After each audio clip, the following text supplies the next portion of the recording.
Buenos días, comenzamos con la actividad de hoy. Henry Cohen, adelante.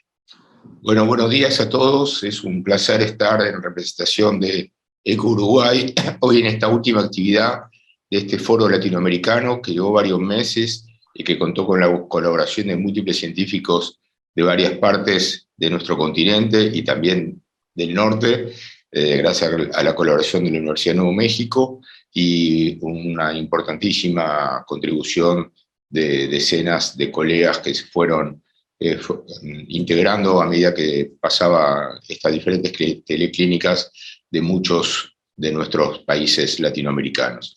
Es un honor para nosotros estar culminando hoy esta actividad. Agradecemos a todas las organizaciones que auspiciaron y colaboraron con nosotros para esto, especialmente al Instituto Fiocruz y también a la Universidad de Nuevo México y a la Fundación Clinton.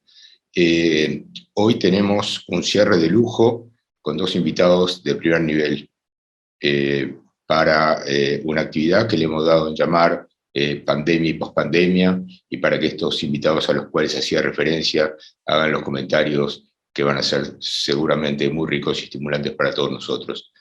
En primer lugar, mi viejo y querido amigo Rafael Radi, que como se dice siempre, es absolutamente imposible resumir sus enormes méritos y calificaciones, pero para decir algunos, Rafael es doctor en medicina y en ciencias biológicas por la Universidad de la República, es profesor titular del Departamento de Bioquímica de la Facultad de Medicina y también director del Centro de Investigación Biomédica de la Universidad de la República. Es el actual presidente de la Academia Nacional de Ciencias del Uruguay.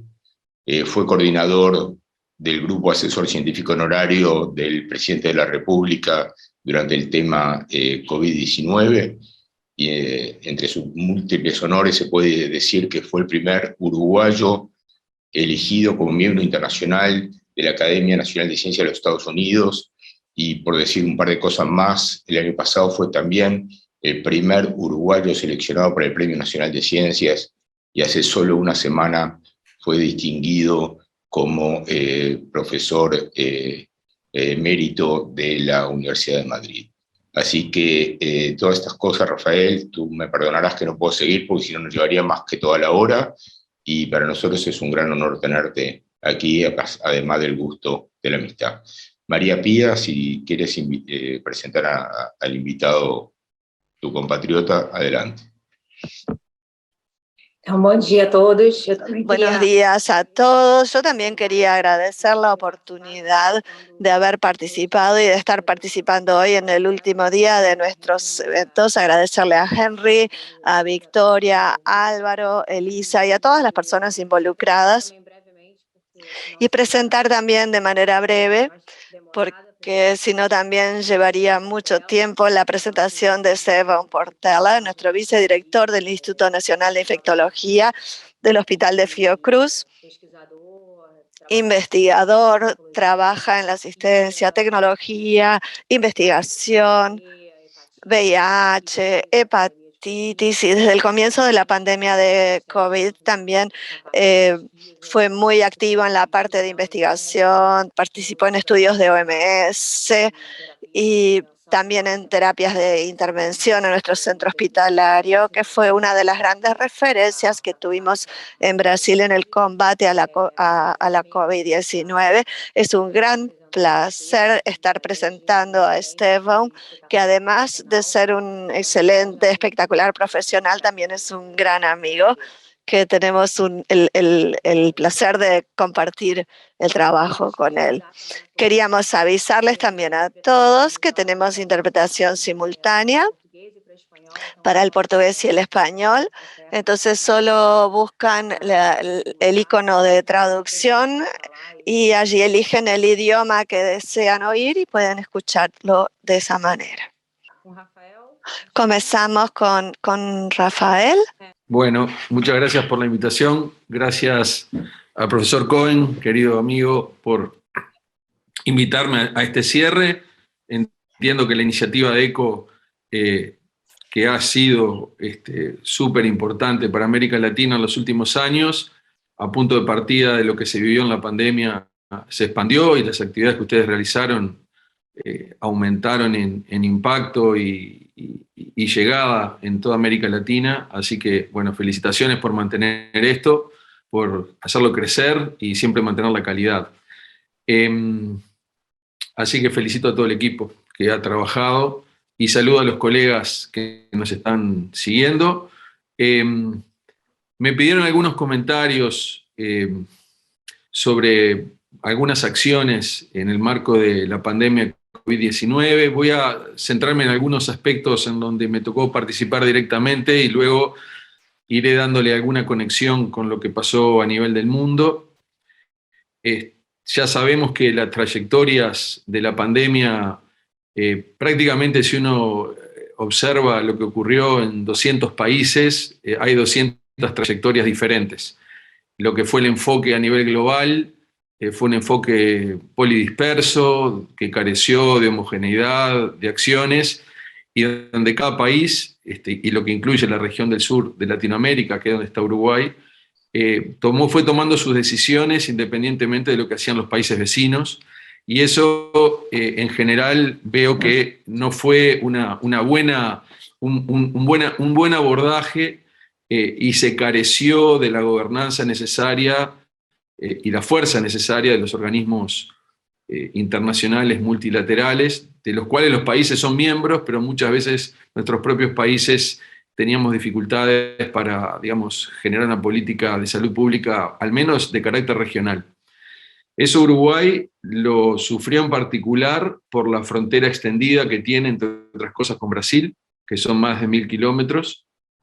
Y entonces, sobre el final, quisiera aportar que para el futuro tenemos que pensar en políticas de salud pública que sean supranacionales, al menos que sean de carácter regional. Con Henry Cohen y el ingeniero y matemático Fernando Paganini nos tocó liderar un equipo de 60 investigadores científicos en Uruguay, llamado Grupo Asesor Científico Honorario, donde convocamos a expertos de disciplinas tan variadas como la matemática, hasta la medicina interna, la virología, la medicina familiar, la bioquímica, la biología molecular, en fin, básicamente los aspectos vinculados a la salud odontológica, la enfermería.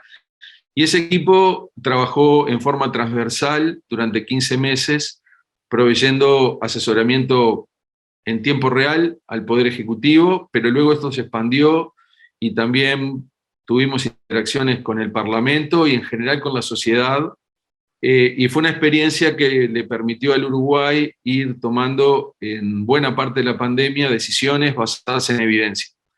Entonces, el grupo que actuó complementó lo que el Ministerio de Salud Pública podía hacer en una situación al inicio de gran incertidumbre. Y cuando uno mira la comparativa de los abordajes de distintos países a la gestión de la pandemia, en general hay una buena correlación entre un devenir o un curso evolutivo relativamente más benigno en aquellos países que contaron con un asesoramiento científico independiente y donde obviamente los poderes del Estado lo escucharon, que aquellos países donde esto no ocurrió o no se trabajaron con equipos interdisciplinarios. Evidentemente, la pandemia COVID-19 excedía lo que se podía ver desde una única disciplina, y nosotros en particular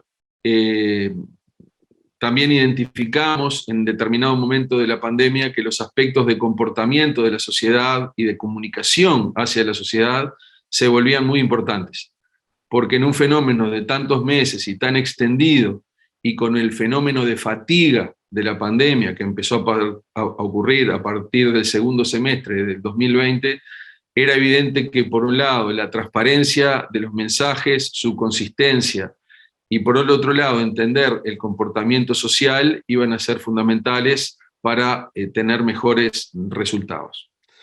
Entonces, ese es otro aspecto que creo que es importante, que también hay trabajos académicos que lo han abordado. El caso de Dinamarca es muy notorio. Cuando las poblaciones creen lo que se les está diciendo, cuando las poblaciones identifican que los interlocutores y los mensajes están basados en evidencia y exentos de agendas de otro tipo, como pueden ser político-partidarias, las poblaciones reaccionan mejor y los comportamientos se apegan más a las medidas de salud pública recomendadas. Evidentemente hay que entender qué es lo que está pasando, hay que entender los riesgos que se corren y por qué se plantean determinado conjunto de medidas. Evidentemente, todos los países tuvieron claros oscuros. Acá no hay ningún país en el planeta que pudo haber mantenido el control 100%, pero hubo trayectorias más benévolas y trayectorias menos benévolas. Y en ese sentido, en general, las trayectorias más benévolas o menos, digamos, con menor mortalidad, se asocian justamente a aquellos países que tuvieron asesoramiento independiente, donde la población creyó e interpretó desde el punto de vista comunicacional los mensajes y desde el punto de vista comportamental tuvo una mayor adición.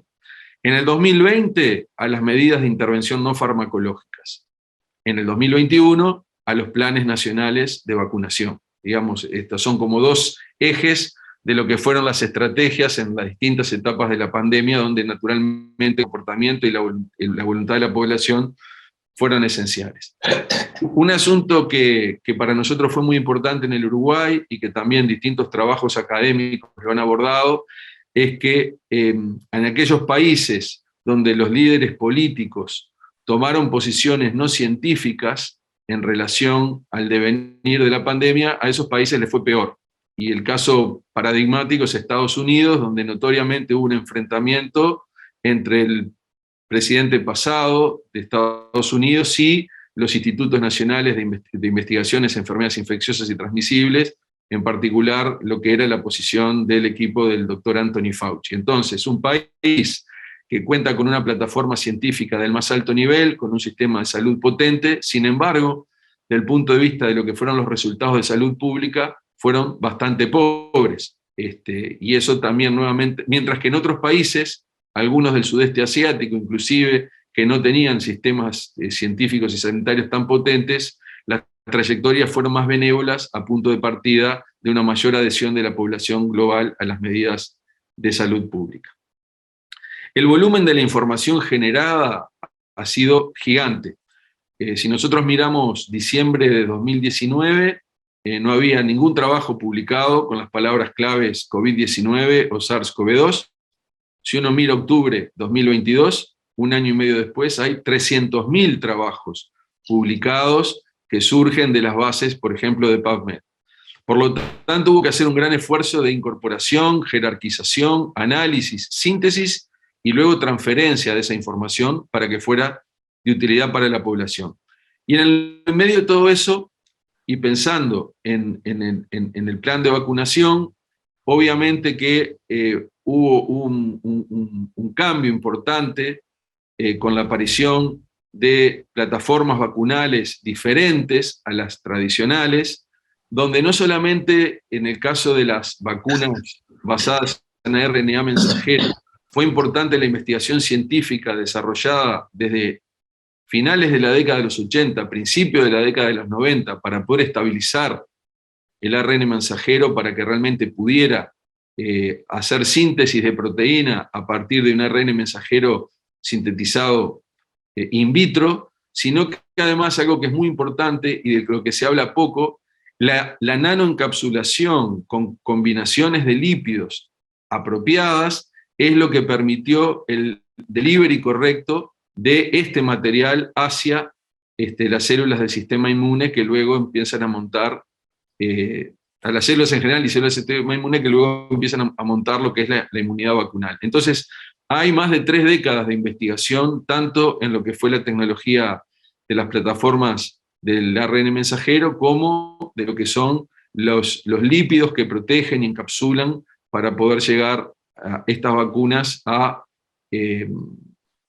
tener un delivery apropiado para que el rendimiento de respuesta inmune sea suficientemente alto.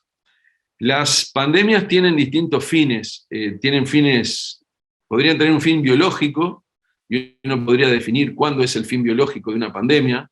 En principio la WHO, la OMS todavía, y yo estoy de acuerdo, plantea que la pandemia aún no ha culminado, más allá de que muchos de nuestros países están en una etapa tardía y en situación epidemiológica de control. Pero ese fin biológico muchas veces es desafiado por lo que se llaman los fines sociales o fines políticos de la pandemia. Hace unas semanas, el presidente de Estados Unidos actual hizo una locución pública, dijo que la pandemia se había terminado. Eso es una aseveración de carácter político que no tenía una sustentación científica atrás, pero es necesario devolverte la página y transmitirles mensajes de optimismo a la población. También hay un fin social, la gente se aburre y en definitiva también da vuelta a la página y en definitiva se acostumbra a vivir con un determinado riesgo, que es lo que en definitiva tendremos que hacer de ahora en más. Y esos son asuntos interesantes. ¿En qué momento se va a definir el fin de la pandemia? Si esto va a ocurrir este año, si va a ocurrir el año que viene, qué va a significar eso, cómo va a seguir la circulación viral, si la circulación viral permanente va a implicar programas de vacunación con refuerzos anuales. Eso está todo arriba de la mesa y es sobre las cosas que va a haber que definir en los próximos meses. Y finalmente, dos cosas más. Una, sobre el síndrome post-COVID o el COVID prolongado, que es algo que naturalmente convoca a los profesionales de la salud. En el programa ECO hay sendos médicos internistas que sé que están trabajando con esa mirada de todo lo que es el impacto del COVID largo y qué significará para el futuro de morbo y mortalidad en estos pacientes. Esos son temas importantes a atender y que los sistemas de salud tienen que prepararse para tener miradas interdisciplinarias al respecto, porque hay un porcentaje no menor de pacientes que quedan con secuelas. Algunas podrán ser reversibles, otras menos reversibles. Eso inclusive tiene impactos a lo que es la certificación médica a nivel laboral, es decir, que empiezan a aparecer aspectos médicos legales que hay que considerarlos.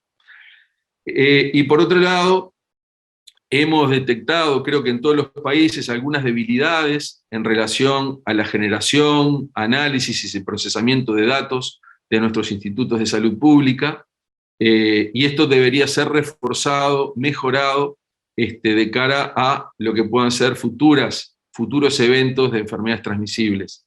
Entonces, creo que parte de lo que nos dejó la enseñanza de lo que nosotros trabajamos en pandemia es que hay una riqueza de datos de salud pública muy grande, pero a veces el nivel de análisis queda corto porque los ministerios carecen de personal adecuado para poder trabajar con una mirada analítica que vaya un poco más allá de la coyuntura, y esos son parte de los deberes que por lo menos en Uruguay quedan.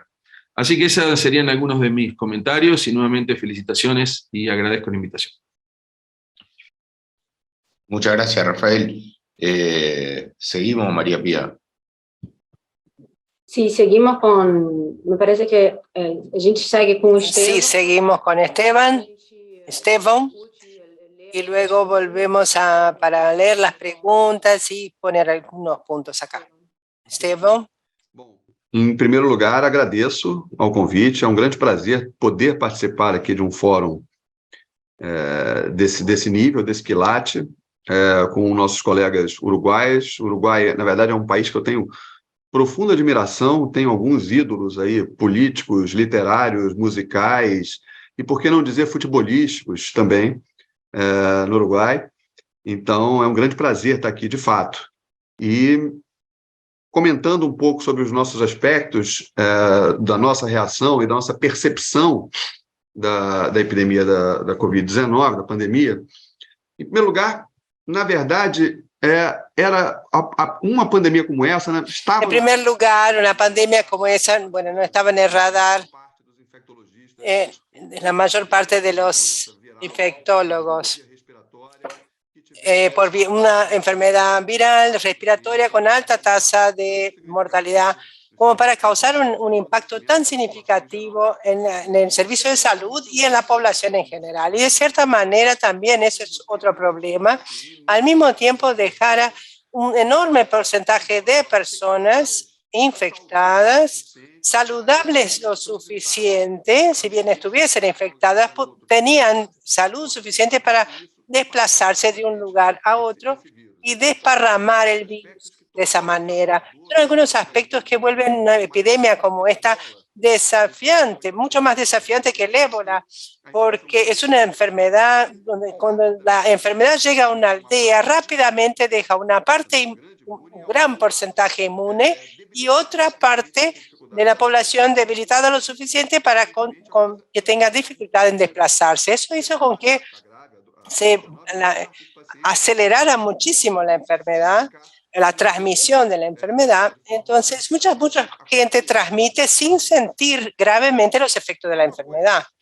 Entonces, por una cosa que teóricamente estaba en el radar, nos tomó de sorpresa en términos de discusión, qué hacer, cómo enfrentar, como dijo el doctor Rafael, con las medidas farmacológicas que teníamos en el principio. Fuimos viendo las cosas sucediendo, o sea, qué es lo que funcionaba. En China quedó claro que determinadas herramientas de restricción de movimiento funcionaron muy bien, lograron bajar el R0 hasta el punto de que la transmisión se mitigó, se logró mitigar. Pero no es fácil hacerlo. Claro que hay muchos intereses en sentidos contrarios, muchas reacciones en el sentido de que esto no se haga en la manera adecuada. Y obviamente una actitud como esta, una estrategia como esta, exige una clara coordinación, mensajes muy claros a la población. Fuimos viendo esto, que se desparramaba, llegaba a Europa, a Estados Unidos. Entonces veíamos que la tormenta se acercaba y teníamos poco tiempo para prepararnos. Bueno, algunas cosas se volvieron más claras. Bueno, la necesidad de una coordinación clara para poder enfrentar desde el punto de vista no farmacológico a la situación, porque sí podíamos implementar esas medidas, no solo en ambientes cerrados como en China, pero en otros lados también que necesitaban esa coordinación, y también sabíamos que la chance de que la población se enfermara era, o sea, que fuera mayor de la capacidad que nosotros podríamos, de nuestra oferta, digamos, de soluciones para esa enfermedad, bueno, sería una certeza. Entonces, claro que en ese periodo ya empezamos a construir maneras de trabajar en cuanto a la ampliación de nuestra capacidad hospitalaria, también de camas en el CTI, en la UTI, y nosotros dentro de Fiocruz, que somos una institución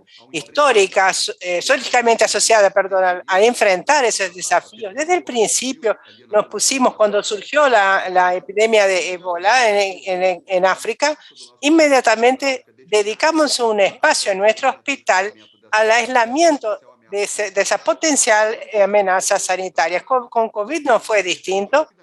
Al contrario, nos dimos cuenta rápidamente que nuestra oferta no sería suficiente. Rápidamente también salimos atrás de la construcción, fuimos a construir un hospital en tiempo récord para que pudiera estar funcionando cuando llegáramos al pico de la pandemia en mayo de 2020.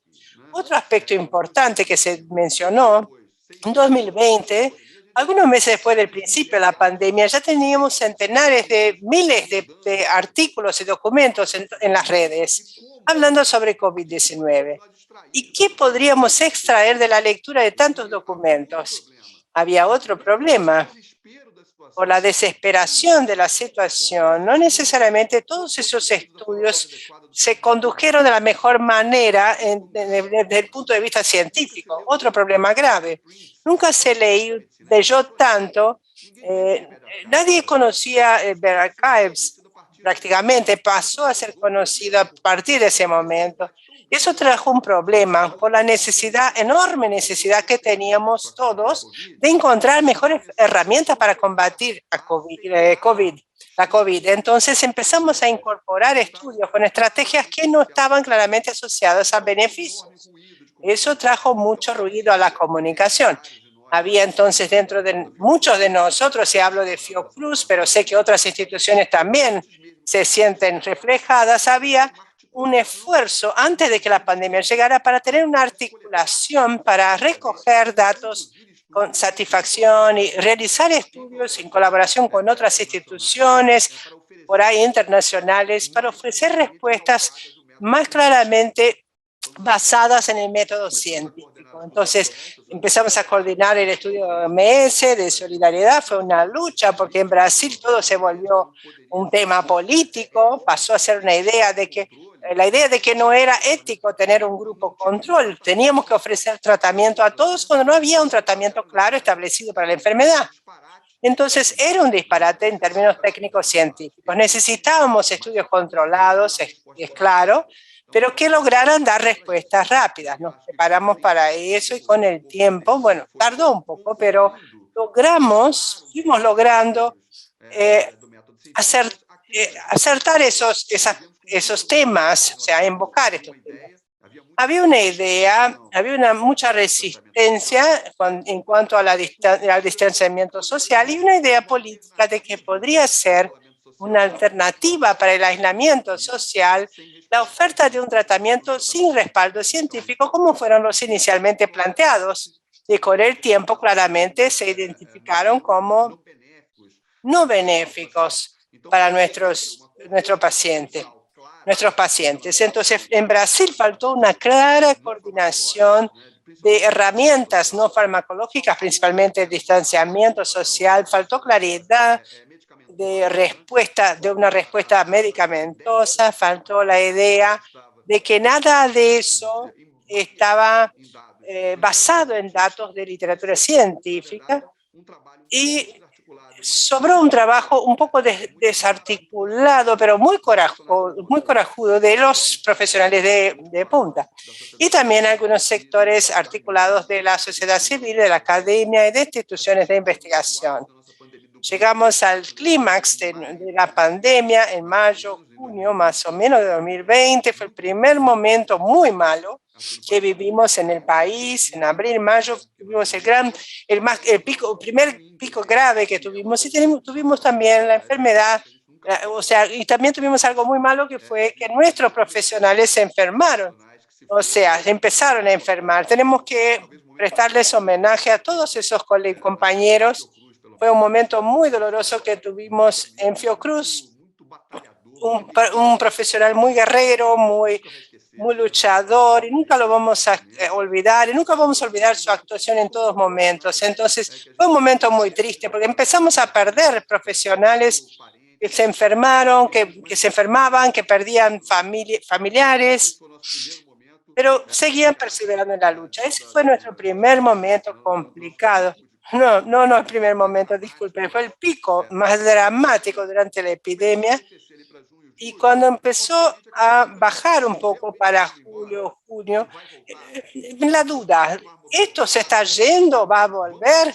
Bueno, vamos a lograr hacer todas las cosas que debemos hacer frente a las fuerzas políticas que nos impulsan a abandonar el mínimo de seguridad para poder retomar las actividades. Bueno, fuimos pasando por periodos mejores, había una gran demanda de la población.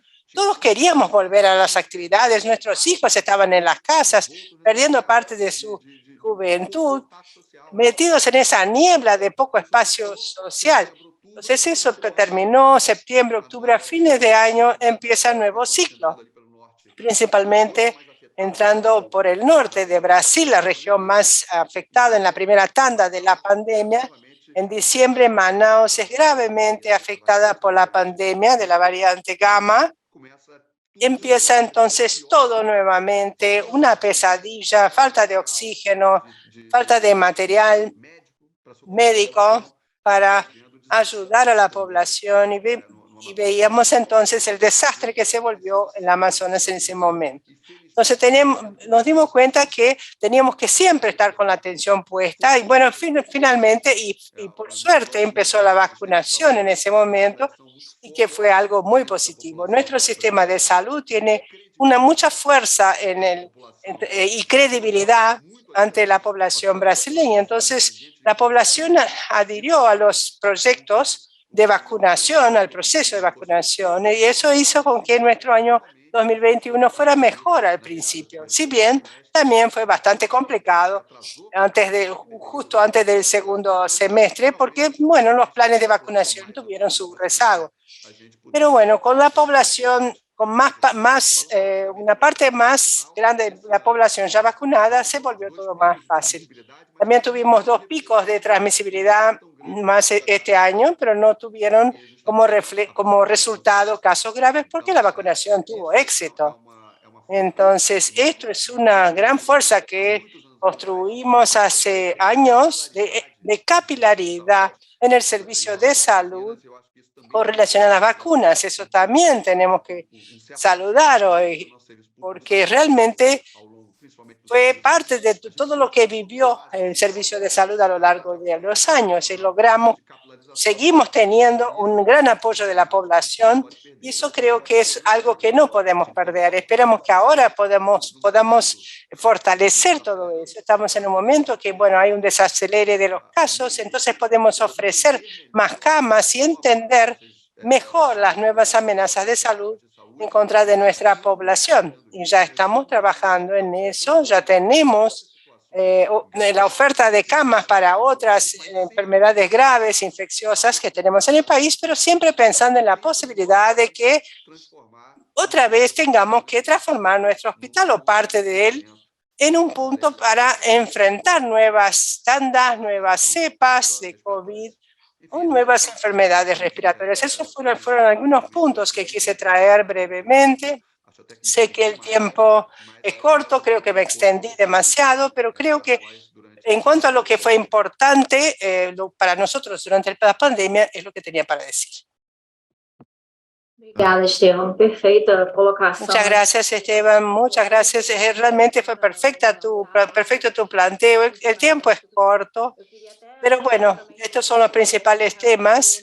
Como Rafael dijo al principio, planteaste también todo el tema de Estados Unidos, el doble camino hacia el combate, o sea, entre el gobierno y comunidad científica, que lamentablemente en Brasil también tuvimos. Bueno, y traer acá también que, bueno, tuvimos un papel muy malo del mismo Consejo Federal de Medicina que actuó en contra de las decisiones de la información científica que surgían momento a momento. Entonces tuvimos daños dobles, digamos, a nivel de gobierno. En el mismo Consejo Federal de Medicina contraestimulaba el uso de medicaciones sin comprobación científica. En fin, muy a pesar de todo eso, logramos hacer un muy buen trabajo que parecía muy difícil al principio. Recordar también que en el sistema hospitalario que también recibimos pacientes en el peor momento de la pandemia, especialmente pensando en Manaus, recibimos aviones con pacientes que venían de Manaus y luego también otros pacientes que no tenían atención de moderados a graves, pacientes en esa situación. Recibimos muchos pacientes en esas condiciones en nuestras instalaciones. Lo que dije, puede que no haya sido una acción coordinada a nivel central como hubiese sido necesario, pero había muchos temas políticos en el medio. Bueno, o sea, había que pasar a la población de que la enfermedad se trataba y que se podría evitar una forma grave de la enfermedad. Eso evidentemente era algo muy equivocado y muy peligroso, para no decir algo peor.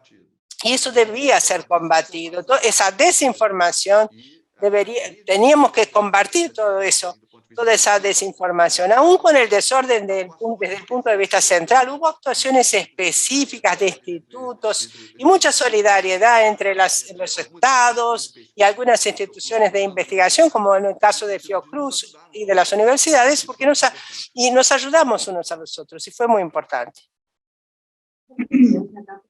Muchas gracias a todos por las presentaciones, al profesor Rafael Radi y al colega brasileño Esteban Nunes.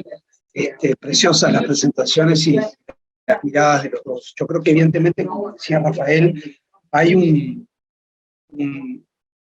tema por un lado hay un tema de proporciones entre Brasil, Uruguay, Estados Unidos, Uruguay. Es un país chico, sin dudas. hay posibilidades reales de generar políticas nacionales para manejar algunos temas. Un ejemplo muy claro es el Fondo Nacional de Recursos con la centralización de los tratamientos de costos, por ejemplo, que de hecho se aplicó en Uruguay con el uso del tocilizumab para los pacientes que tenían requerimientos de oxígeno o agravamiento del COVID.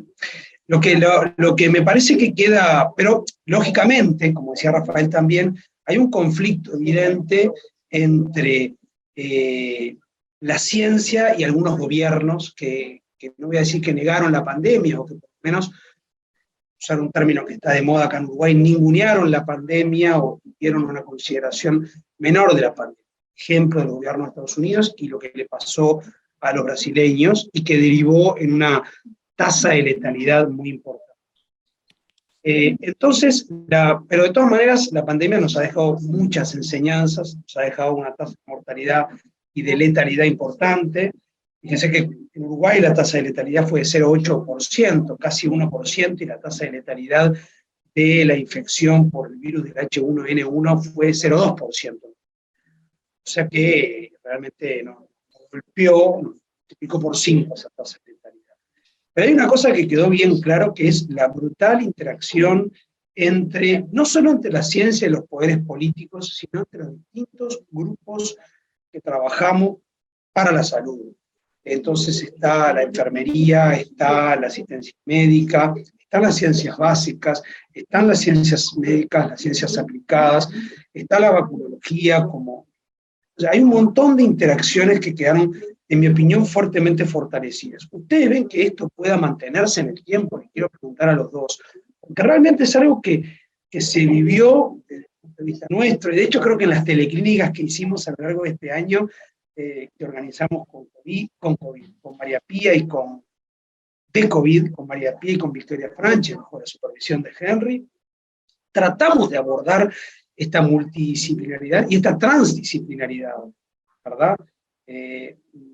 Entonces la pregunta sería, ¿ustedes ven que esto pueda quedar y que pueda ser aplicable a otros temas? ¿En qué otros temas de interés para la salud pública les parece que pueda ser de utilidad esta extraordinaria red de interacciones que se ha montado? Porque daría mucha pena que se desarme, que se nos termine la pandemia, o porque está llegando al final la pandemia. Muchas gracias. Voy yo primero, entonces. Gracias, profesor Danza. Yo creo que, por un lado, en lo que fue la visibilización social de la ciencia, la ciudadanía, por lo menos por algún tiempo, diría yo, va a requerir en algunos niveles que algunas decisiones muy importantes tengan asesoramiento científico y se basen en evidencia científica. Nosotros acá tenemos algunos conflictos sobre el ecosistema costero, la costa de Uruguay, la costa atlántica del Uruguay, que tiene una tensión muy fuerte en términos de desarrollos turísticos, preservación del medio ambiente, utilización, que han dado a algunas instancias de asesoramiento que no necesariamente siempre son bienvenidas por los que toman decisiones, pero que la ciudadanía las está requiriendo, los grupos, las organizaciones no gubernamentales y en general los ciudadanos comunes y corrientes. Entonces yo creo que por un lado hay como un fenómeno de awareness, en español sería la palabra quizás de entendimiento de que el asesoramiento científico y la evidencia científica es importante para la toma de decisiones públicas. Eso a los gobernantes les pone una mochila a la hora de tomar sus decisiones, porque inclusive hay grupos organizados, organizaciones no gubernamentales que también lo exigen en forma más organizada. Pero creo que además de eso se necesita un convencimiento desde el lado de la política y la estructuración de institucionalidad para que esto ocurra en forma más o menos permanente en todos los temas que desafían al mundo moderno, que son temas sanitarios, pero que son temas ambientales, energéticos, de la pobreza, de la desigualdad. En todas esas dimensiones, la ciencia siempre tiene algo para decir.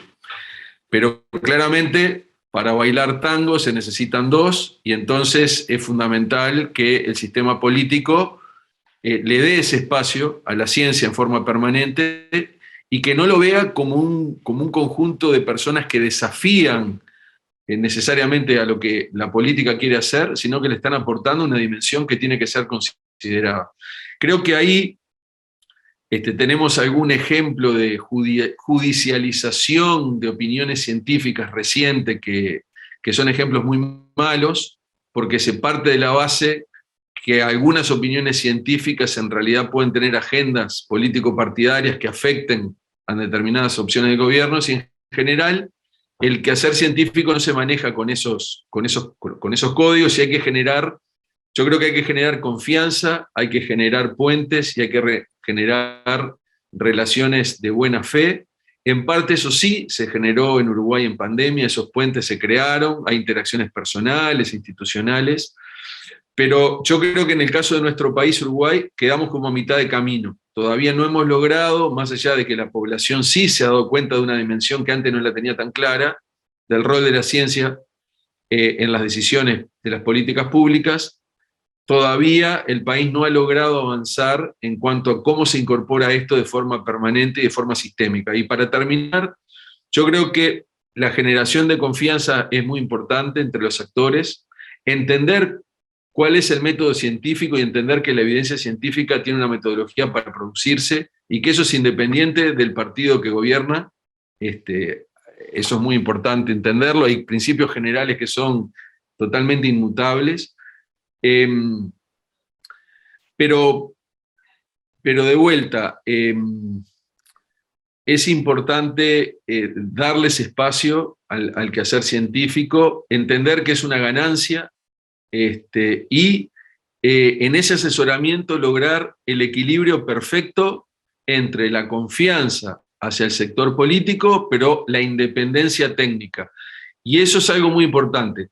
Cuando habla Fauci, y Fauci puede asesor de un presidente, en realidad están hablando de los Institutos Nacionales de Enfermedades Infecciosas y Alérgicas. Y él tiene su control por sus pares, que son sus compañeros de laboratorio, sus colegas, que no van a dejar que una agenda científica se mueva en dirección de los intereses que puede tener un partido político. Entonces, esa interfase tiene que jugar entre la confianza que el gobernante tiene al interlocutor científico de turno, pero a su vez la independencia técnica y la confianza de sus pares, que entonces permiten que esa transferencia. Y no hay modelos perfectos, hay algunos países que lo hacen bastante bien, pero las personas, los académicos, los científicos que están en esa interfase tienen que saber jugar bien en esos dos mundos, pero la independencia técnica es absolutamente esencial para tomar decisiones de mejor calidad y para que la población crea eso. Y la credibilidad y la transparencia es esencial. Gracias, Rafael. Estevão, contanos. Entonces, claro que yo creo que hay legados que son importantes de esta pandemia. La idea de que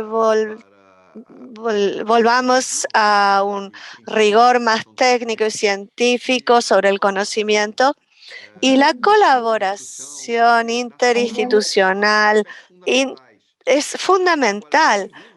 Ahora, sin duda, esto que dijo el doctor Rafael es importante. El comité tiene que ser independiente porque evidentemente hay una ciencia o sea, COVID fue una ciencia sin información, sabíamos muy poco de ello. Cuando la cosa comienza, nadie tiene las herramientas, los instrumentos para decir esto va a servir, esto no va a servir. Vamos a ir en base al conocimiento previo de otras pandemias, pero sabemos que estamos yendo a tientas. Entonces, hay algunas cosas que funcionaron bien, como fue el distanciamiento social en China.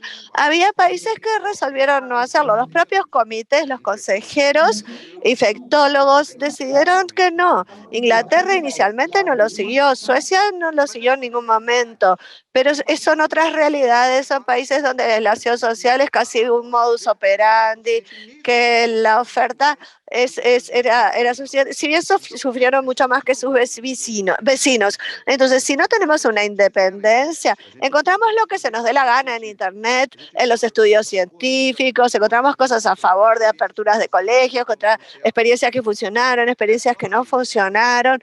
Entonces, una vez más, la independencia y el rigor son muy importantes. Hay un cuento maravilloso de Borges, el escritor argentino, que es La Biblioteca de Babel, creo que se llama. Y es una biblioteca donde estarían compilados libros del mismo tamaño, todas las maneras y combinaciones posibles de letras y palabras existentes. Eso evidentemente genera un problema sin solución, porque ¿cómo vamos a encontrar qué es lo que es correcto ahí? ¿Dónde vamos a encontrar una pista para las respuestas? Y obviamente él lo dice en su libro, lo normal es el disparate. El completo disparate es lo normal y que una cierta sensatez, una humilde sensatez es una increíble excepción. Y era eso lo que encontrábamos en Internet en esa época, en los distintos archivos, en los PowerPoints.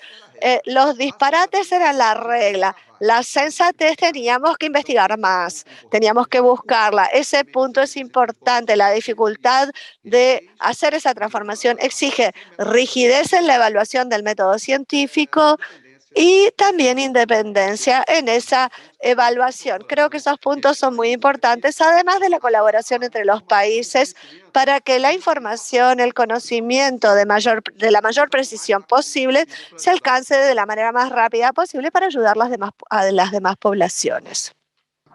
Hemos hablado en otras teleclínicas también del impacto de la pandemia, a nivel de los pacientes quirúrgicos, a nivel de la asistencia de patologías crónicas, incluso las enfermedades infecciosas, cómo descendió la prevención, los testeos de VIH, los testeos vinculados a la patología oncológica.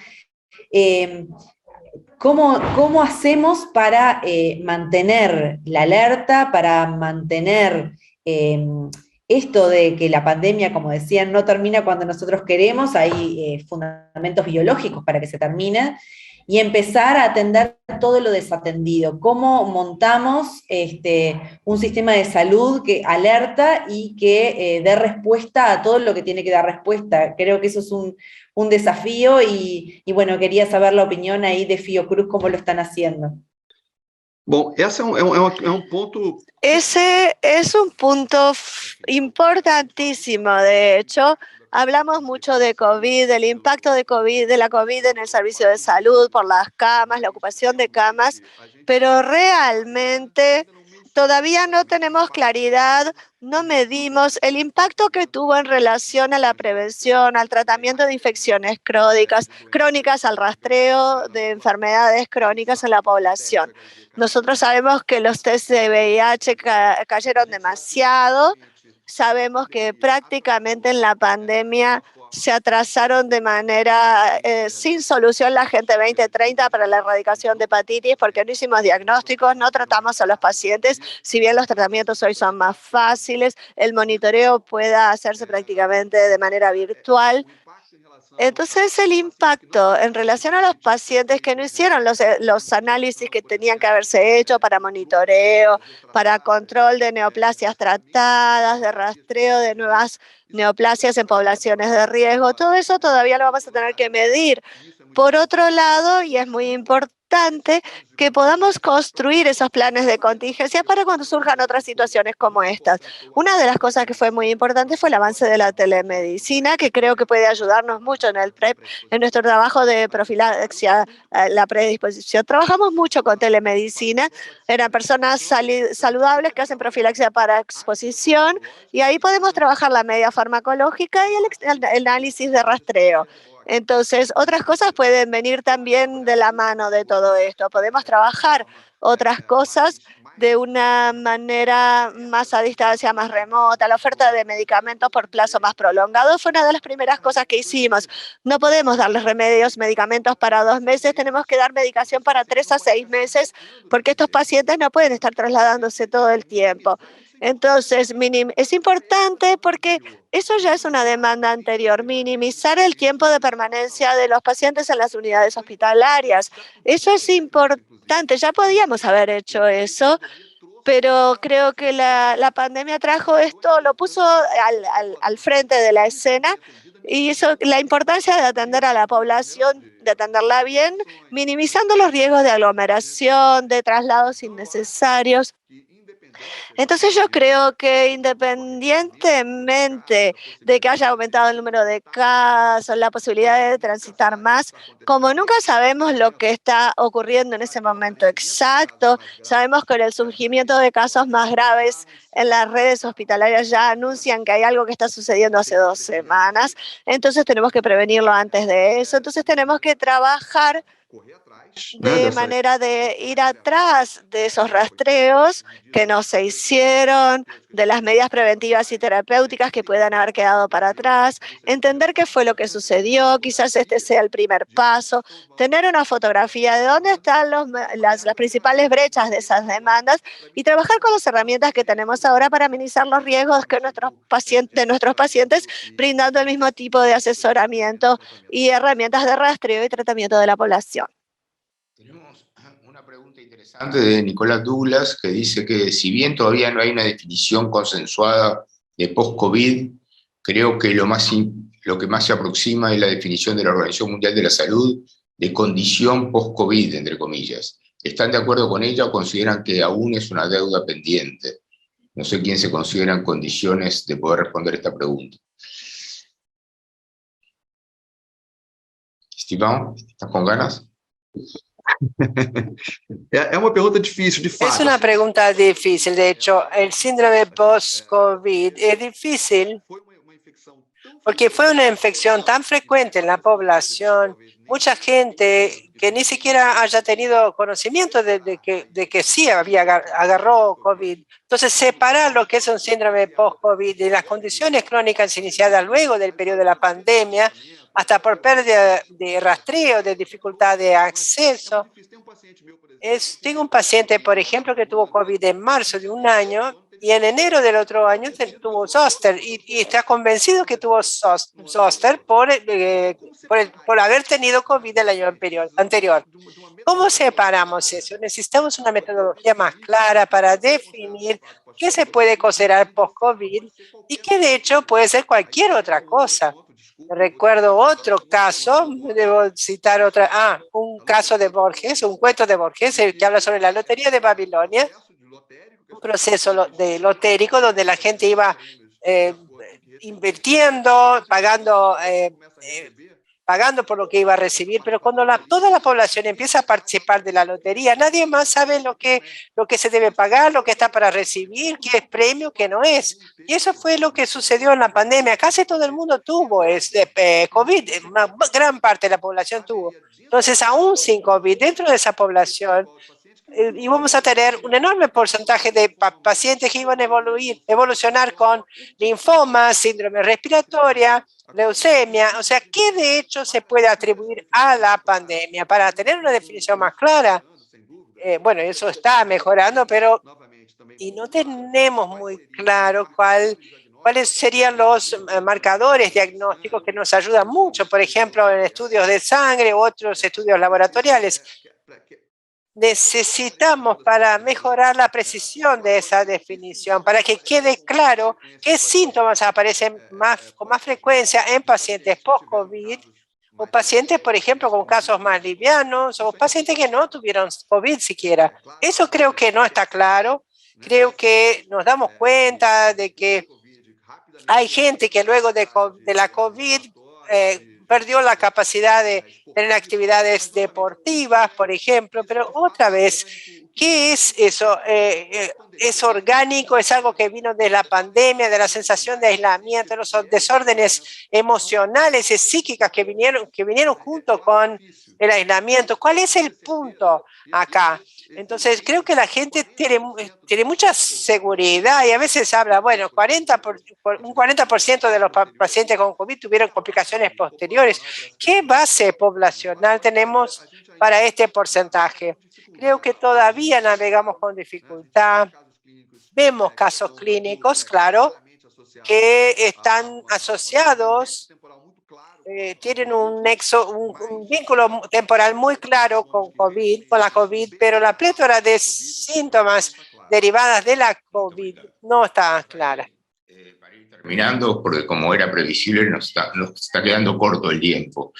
El mundo está bastante convulsionado, basta leer hoy los titulares del New York Times, con preocupación por el cólera, los brotes de cólera en el mundo, por la sequía, las inundaciones, la guerra, la hambruna, etc. Dentro de los 15 meses de lindísima comunicación, pero también de angustia y de preocupaciones que vivimos juntos con el Grupo de Asesor Científico Honorario, uno de los grandes valores fue el intercambio de material científico entre todos nosotros, pero muchísima gente más, entre ellos gente de Fiocruz, por supuesto. Y yo atesoro como uno de los más lindos recuerdos 2 libros que tuve la suerte que tú me regalaras. Uno era El trauma y pandemia de González Boggio, un psicólogo uruguayo, que fue escrito durante la pandemia, pero sobre todo también uno que también me regalaste, que es escrito por Steven Taylor, que es The Psychology of Pandemics. Lo que a mí me parece increíble de este último libro es que fue escrito antes de esta pandemia. Y allí dice todo lo que iba a pasar con una precisión asombrosa, haciendo hincapié en la importancia de, que iba a aparecer otra pandemia, la importancia de la vacuna, la importancia de las medidas comportamentales, los efectos psicológicos, la aparición de la fake, de la información falsa, de los antivacunas. Bueno, es un libro que hay que leerlo, que es maravilloso. Pero todo esto me lleva a preguntarte, y no nos queda mucho tiempo, pero capaz que nos pasamos unos minutos y Elisa se enoja, pero nos va a perdonar por ser la última. ¿Cómo avisorás esta situación y qué podemos hacer en una breve síntesis para tratar de estar mejor preparados? Porque evitarlo es muy difícil. Sí, gracias, Henry. Sí, el libro de Steven Taylor en realidad fue publicado al comienzo de diciembre de 2019. Todavía no estaban los primeros casos de COVID-19 y el título es La psicología de la pandemia. Y ahí, en definitiva, marca, haciendo un estudio histórico retrospectivo de todas las pandemias que eran previas al COVID-19, de las reacciones humanas al fenómeno pandémico. Y es brutal, porque desde la reacción del miedo, la frustración, la ira, porque también hay mucho de miedo que se transforma en ira en determinados grupos. Entonces, todo lo que hemos vivido, en todas sus variantes, está ya descrito en este libro del gran psicólogo social Steven Taylor, una de las universidades canadienses. Y por eso, los temas de comportamiento humano son muy importantes. Hay que pensar que en la epidemia de influenza de hace un siglo, los profesor Tebao me podrá corregir, pero los números de muertos no están del todo claros, pero el rango es entre 50 y 100 millones de personas, en un mundo donde había muchos menos personas en el planeta.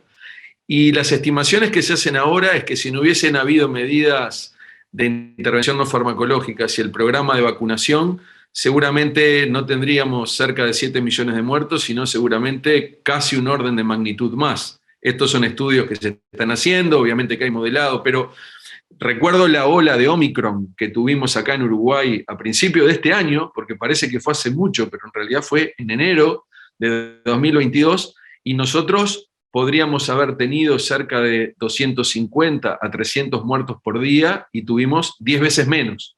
Y eso fue porque el programa de vacunación estuvo muy bien desarrollado y avanzado. Y esos son datos duros que nos muestran que las ciencias médicas, y la ciencia de la salud, poco tiempo pudieron actuar. Sobre el futuro, creo que Brasil tiene instituciones desplegadas en el territorio que tienen un nivel de madurez muy alto, la Fiocruz notablemente, que inclusive nos ayudó mucho en muchos momentos. Hay que recordar que Río Grande do Sul y Uruguay están conectados por una frontera muy extendida, entonces nosotros era fundamental tener los datos de nuestros colegas de Brasil para entender. De hecho, cuando entró Gama a Uruguay. Nosotros la veníamos siguiendo con Gonzalo Bello desde la aparición en la zona de la Amazonia, cómo venía reclutando zonas hacia el sur, hasta que finalmente entró por la frontera seca de Santana del Livramento Rivera, ¿no? Creo que Uruguay tiene que construir agencias independientes, quizás, seguramente una agencia que sea independiente del Ministerio de Salud Pública, que sea una agencia de monitoreo y seguimiento, con capital científico propio incorporado. Hoy el Ministerio de Salud Pública tiene muy buenos técnicos, pero tiene muy poca capacidad científica porque los técnicos están dedicados a resolver el hoy o el mañana, no el pasado mañana. Y estos temas, para tener la preparedness, la preparación de vida, necesitan un cuerpo de personas pensando, monitorizando, vigilando, y eso complementando la acción del Ministerio. Entonces yo creo que en el futuro sería bueno generar una agencia específica que se dedicara al estudio de estos temas, que sea independiente del Ministerio de Salud Pública en este caso, pero en articulación con él y con el sector académico y científico, y bueno, realmente poder estar con las antenas encendidas, muy conectados con la región, tanto con Brasil como con Argentina, como con Paraguay, como con Chile y Bolivia, en el caso de Uruguay, y tener un diálogo en tiempo real, ¿no?, con instituciones como la Fiocruz y otras. Creo que eso es algo que está a construir, que tenemos la posibilidad de hacerlo. El Mercosur, en realidad, desde el punto de vista de la integración científica, no funciona. No tenemos ninguna acción regional que nos conecte de forma sistémica y con fondos reales, y creo que ese aspecto de la diplomacia científica multilateral regional está faltando y es esencial para poder tener políticas sanitarias coordinadas. Recuerdo las discusiones que teníamos en el momento de la pandemia entre lo que era la frontera, digamos, las acciones sanitarias del lado brasilero, del lado uruguayo. Hay protocolos de acciones en espejo, pero en la práctica esto no ocurría. Entonces, es muy difícil controlar la introducción viral de un lado y del otro de la frontera cuando las estrategias de monitoreo y seguimiento son diferentes. Y bueno, todo esto son deberes que nos quedan para el futuro, pero creo que hay que generar nueva institucionalidad, conectando la salud con la ciencia y a su vez con la región y con las autoridades. Esos son de los deberes que entiendo nos quedan para hacer, y creo que tenemos el capital para hacerlo, pero necesitamos obviamente decisiones políticas, una mirada de ese tipo que ojalá además sea regional. Muchas gracias, Rafael, por la respuesta y por el esfuerzo de síntesis. Y bueno, vamos a tener que cerrar. Todo lo bueno también se termina, y hoy ha sido un día realmente maravilloso para ECO Uruguay como Super Hub, creo que para toda América Latina en lo que respecta a este tema, y me toca agradecer primero a los dos brillantes expositores, Rafael y Esteban, a mis compañeros de coordinación, a María Pía, a Victoria, a Álvaro, a todo el equipo de ECO Uruguay, que liderado por Elisa hacen un trabajo realmente de hormiga, pero permanente y creo yo que sumamente eficiente, y a las organizaciones que nos han promovido inicialmente y apoyado después, y muy especialmente a los cientos de colegas que trabajan en la salud en los diferentes rincones de América Latina, en diferentes áreas de lo que es el profesional de la salud, que nos han enriquecido con su presencia, con sus preguntas, con las motivaciones para abordar nuevos temas, y que nos permiten ser muy optimistas en cuanto a que en el futuro nos vamos a encontrar muchas veces y vamos a poder seguir creciendo con los objetivos principales de ECO, que son la democratización del acceso a la salud para las personas menos favorecidas y la desmonopolización de los conocimientos. Muchísimas gracias. Muchas gracias a todos. Gracias a todos. Gracias a todos, un abrazo. Gracias a todos. Obrigado. Muchas gracias, felicitaciones a ECO. Gracias, Rafael, gracias, Esteban.